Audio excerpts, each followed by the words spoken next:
मैं जो आज कहानी सुनाने जा रही हूँ वो हमारे एक बहुत अच्छे दोस्त डॉक्टर अदनान की कहानी है। ये कहानी मैं आज आपको उन्हीं की ही ज़बानी सुनाती हूँ। उम्मीद है आपको पसंद आएगी। मैं मुसम्मी अदनान आज आपके सामने इंतहाई गंभीर मसला और इसका हल लेकर हाजिर हुआ हूँ। और ये मसला सिर्फ मेरा नहीं बल्कि आज के बहुत से नौजवानों का मसला है। उम्मीद है कि आप में से कोई और भी अपना मसला इसी तरीके से हल कर सकेगा। मैं 2 बहनों और 2 भाइयों में तीसरे नंबर पर हूँ और इंतहाई शरीफ, मेहनती और मासूम लड़का हूँ। सिर्फ अपनी नहीं, सबकी नज़र में। एक निजी यूनिवर्सिटी में इंजीनियरिंग के आखिरी साल में हूँ और साथ एक एकेडमी में ट्यूशन पढ़ाकर अपना खर्च निकालता हूँ। वैसे लगता यही है कि तालीम मुकम्मल होने के 2-3 साल बाद तक भी यही करना पड़ेगा और अपने जैसे दूसरे कई भाइयों के साथ नौकरी के लिए जूतियां चटखाता ही नजर आऊंगा। अब्बा एक सरकारी महकमे में इतने ईमानदार अफसर हैं कि महीने के आखिरी हफ्ते में मुर्गी तक हमारे यहाँ आते हुए शर्माती है। हाँ, दालें सब्जियां काफ़ी बेतकल्लुफ़ हैं हमसे। खैर, सफ़ेद पोशी से काम चल रहा है। बहनें शादीशुदा हैं और अपने घरों में खुश हैं। छोटा भाई कॉलेज जाता है और आला तालीम हासिल करके कुछ बनना चाहता है। ये तो था मेरा मुख्तसर तारुफ। अब आते हैं मेरे मसले की तरफ।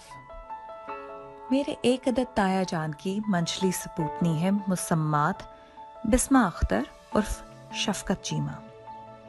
काफ़ी झगड़ालू, दबंग और मुंह फट वाक़या हुई हैं मोहतरमा, मगर पता नहीं फिर भी मुझे बहुत अच्छी लगती हैं। अरे नहीं, गलत मत समझिएगा। वजह असल में ये है कि आज से कुछ अर्सा पहले जब हम सब ताया जान के यहाँ बैठे थे और जब हमें बड़ों में तुम्हारा क्या काम है, चलो तुम भी बाहर कहकर कमरे से निकाल दिया गया, तो हम भी तजस्सुस के हाथों मजबूर होकर कमरे से निकलकर वहीं कान लगाकर खड़े हो गए। और तब हमारे गुनाहगार कानों ने सुना कि अंदर शफकत चीमा के इस लेडीज वर्जन यानी कि बिस्मा अख्तर का रिश्ता हमसे करने की साजिश की जा रही थी। उस दिन हमने ख्वातीन की इस शफकत चीमा को जरा गौर से देखा तो एहसास हुआ कि शक्ल तो उनकी बहुत अच्छी थी, बस मिजाज ही विलन वाला पाया था मौसूफा ने।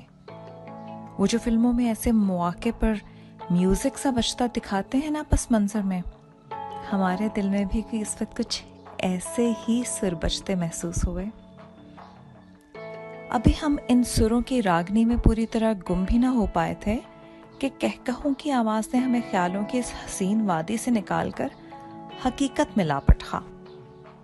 असल में हम जब फिल्मी दुनिया जैसे ख्यालों में मगन थे तो गालिबन हमारा मुंह खुल गया था और बिस्मा ने सबको मतवज्जो करके हमारा मजाक उड़ाना शुरू कर दिया और अब सब हमें देखकर हंस रहे थे। हम भी चेहरे और आंखों में मैं तो तुम्हें देख ही लूंगा वाले एक्सप्रेशंस लिए वहां से हट गए। इतने सालों से बंद कमरे में की गई जिस साजिश को सीगा राज में रखा गया था, अब उसे खानदानी सतह पर आम करने की तैयारी की जा रही थी, मगर मैं बहुत मुश्किल में फंस गया। शफकत चीमा यानी कि बिस्मा अख्तर साहिबा ड्रामों और फिल्मों की बहुत शौकीन हैं।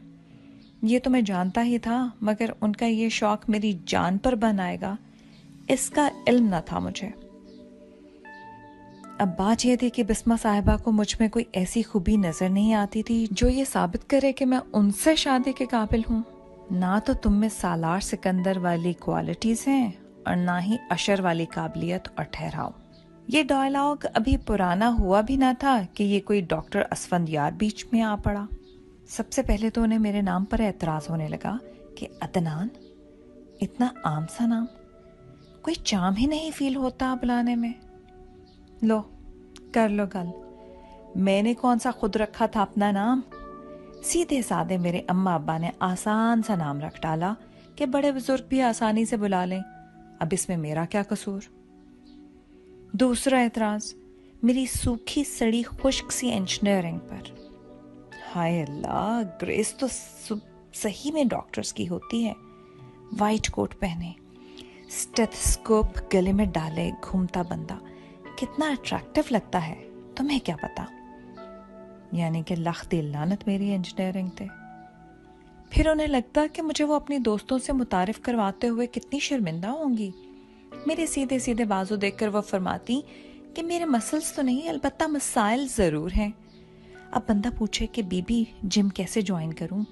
स्टडीज़ और एकेडमी से बचने वाला आटे में नमक बराबर वक्त तो अम्मी के लिए दूध, दही और धनिया लाने में सर्फ हो जाता है। अगला एतराज़ उन्हें मेरे बालों पर था, जो कि हमेशा से छोटे छोटे कटे होते हैं। उन्हें लगता है कि कम से कम मेरा हेयर स्टाइल तो डॉक्टर असफी जैसा होना चाहिए। इधर बंदा हफ्ते में 2 बार नहाकर शुक्र करता है और बातें सुनो उसकी।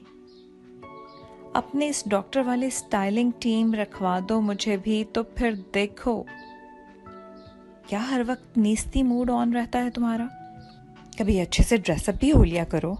उफ, क्या डैशिंग लगता है असफी ब्लैक शर्ट में, और उसकी वो फोल्ड की हुई स्लीव्स। उफ, गजब।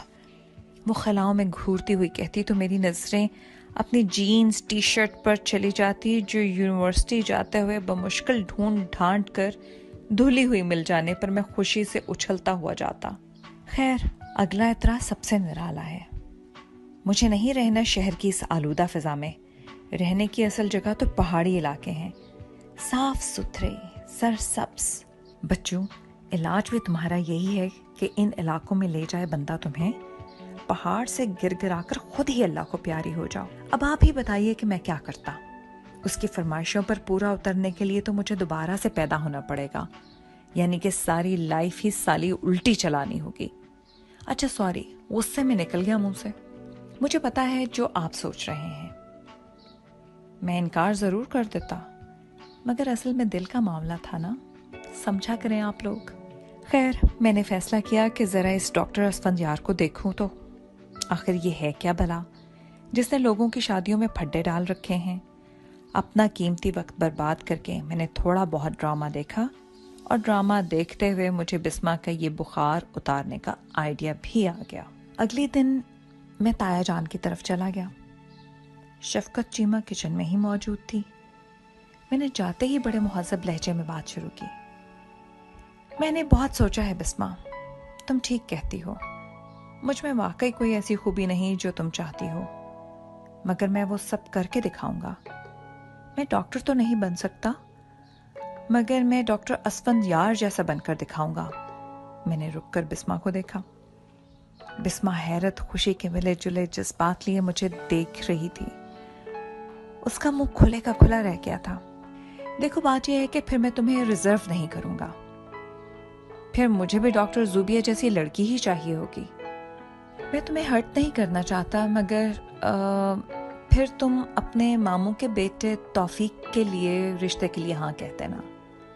हाँ हाँ, वही जिसकी अपनी वर्कशॉप है।